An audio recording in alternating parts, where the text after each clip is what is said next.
Eu já morei em Singapura, na Coreia do Sul e atualmente moro na Austrália. Nesses 3 países, eu consegui empregos na minha área de atuação, a mesma que eu tinha no Brasil.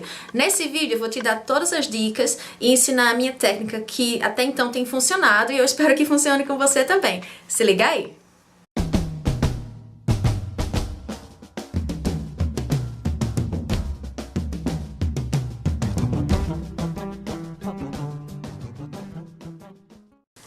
Se você ainda está no Brasil, a primeira coisa que você tem que fazer antes de tentar conseguir um emprego no exterior é verificar a situação de visto para aquele país.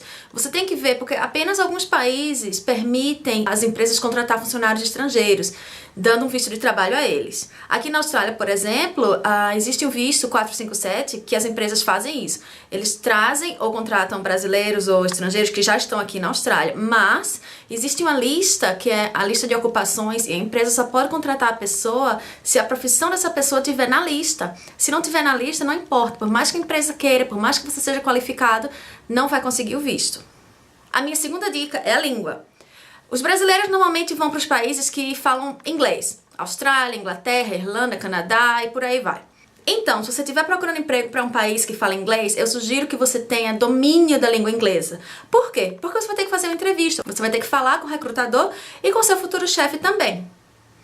Então, nas empresas hoje em dia, sinceramente, ninguém vai ter tempo de ficar falando devagar ou repetindo para aquele estrangeiro que não entende bem inglês entender o que eles estão falando. Infelizmente é a realidade, você tem que dominar o inglês para conseguir essa vaga de emprego boa num país que fala inglês. Se você está tentando ir para um país, ou já está nesse país, está tentando um emprego, que a língua principal não é o inglês, pode ser até mais fácil, por experiência própria. Eu trabalhei na Coreia do Sul sem falar uma palavra em coreano. Annyeong, não falava nada em coreano. Então eu trabalhava numa empresa, falava inglês com as pessoas da empresa, e não precisava ser um inglês bom, porque nem o inglês deles era bom. E eu falava português trabalhando, porque eu trabalhava na Coreia vendendo para o Brasil. Então fazia aquele link em português e inglês. E para eles era ótimo, porque eu expandi o contato da empresa com o Brasil na época. Então se você estiver em um país que não fala inglês oficialmente, talvez seja uma vantagem o seu português e, digamos que, um inglês mais ou menos. Mas eu sugiro, capriche na língua, porque é a primeira coisa que eles vão perceber, não importa a sua experiência. Se eles não conseguirem se comunicar com você, você realmente não vai conseguir um trabalho. A terceira dica que eu dou é currículo. Primeiro de tudo, você tem que ter um currículo em inglês ou na língua do país, óbvio. Esse seu currículo, revise 1, 2, 3, 10 vezes se precisar. A gramática, a concordância tem que estar perfeita. Se você é um estrangeiro com um currículo em inglês, imagina aquele currículo escrito todo errado. Você vai se queimar, perder suas chances já aí.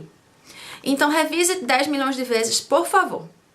Outra coisa, se você está num país estrangeiro, como eu aqui na Austrália, quando eu cheguei eu tive que trabalhar de garçonete, mas eu estava procurando emprego de logística. Não precisa colocar que você trabalhou como garçonete no seu currículo. Por quê? Você pode perder aquele prestígio como bom profissional de logística e ninguém não vai adicionar em nada. No meu emprego de logística, não importa se eu fui garçonete, faxineiro, o que é que eu fui antes. Só importa a minha experiência com logística, então você coloca só o que for relevante. E outra, quando o recrutador pega o seu currículo, ele vai olhar 3 segundos. Se tiver muito currículo na frente dele, ele vai lhe dar 3 segundos. Você tem 3 segundos para captar a atenção dele. O que você tem que fazer? Colocar bullet points, colocar pontos em vez de escrever textos grandes. Eu tinha esse problema. No Brasil, o meu currículo era com textos desse tamanho. Aqui em Singapura também eu coloquei só tópicos. Então eu coloquei todos aqueles pontos importantes que eram relevantes para a vaga que eu estava concorrendo. Entendeu? Porque na minha área de logística eu podia trabalhar com logística, com compras, com expediting, que é diligenciamento. Então, de repente, se a vaga fosse muito focada em logística, eu mudava um pouco o meu currículo para focar mais na minha experiência só de logística. Isso é muito importante, esse ponto é realmente importante, mas a minha próxima dica eu acho que é ainda mais importante.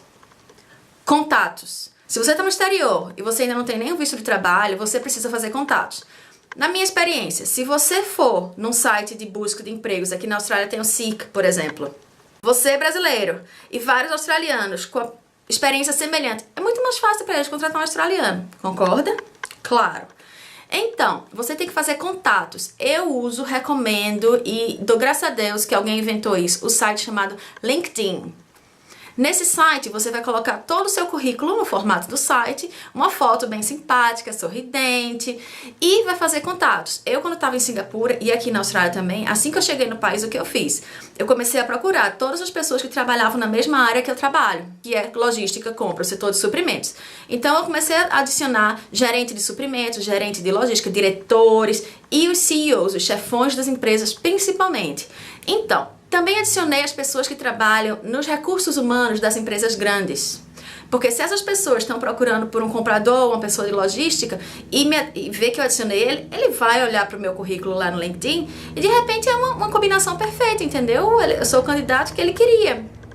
E eu também adicionei pessoas das empresas de recrutamento, que são os famosos headhunters.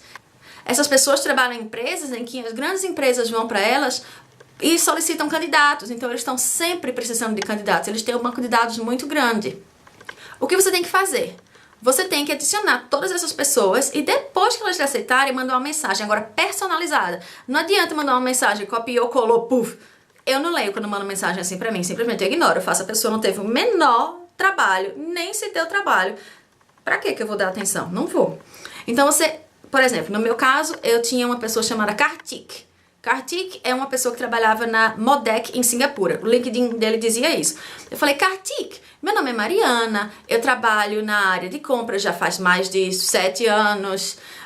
Eu tô aqui em Singapura, tô procurando um emprego nessa área, eu falo português, inglês, arranho um espanhol. Eu acho que o meu perfil se encaixa perfeitamente na sua empresa por causa disso, e também porque a sua empresa trabalha com clientes brasileiros, não é? Você sabe se tem alguma vaga em aberto na empresa e você sabe quem poderia me ajudar a conseguir um emprego na sua empresa? Então tem que ser uma coisa assim bem específica. Você estudou a empresa dele antes de mandar a mensagem para ele. E esse Kartik, ele me respondeu. Ele falou, Mariana, eu já nem trabalho na Modec mais, mas aqui tá o e-mail do gerente do setor de suprimentos dessa empresa. Manda um e-mail para ele. Eu mandei o e-mail, o nome dele era Ramesh. Ramesh falou, sim, nós temos uma vaga aqui em aberto. Venha para uma entrevista e fui contratada. Claro, esse foi um dos tiros que eu dei, não foi o único e-mail que eu mandei. Mandei vários, mas funciona. Então, os contatos são muito importantes. Para mim, é a mais importante de todos. Não adianta você ter a melhor experiência do mundo, ser assim um profissional de nível top. Não adianta o seu currículo ser lindo se ele não vai chegar nas pessoas certas.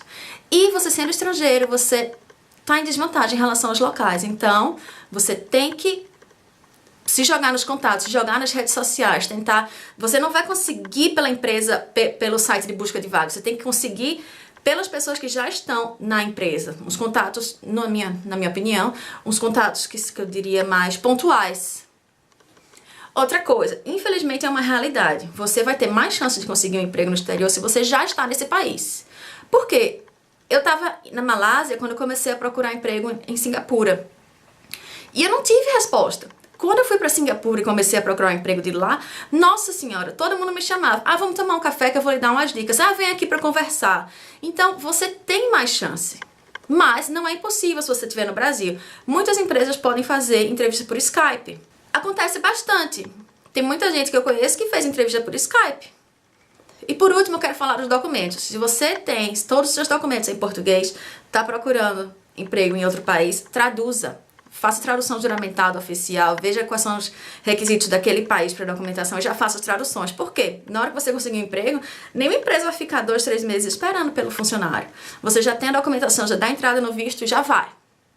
Então, espero que eu tenha ajudado vocês. Isso sempre funcionou comigo. Funcionou em Singapura, já funcionou 2 vezes comigo aqui na Austrália. E olha que aqui na Austrália eu tinha um visto de estudante que só poderia ser meio período.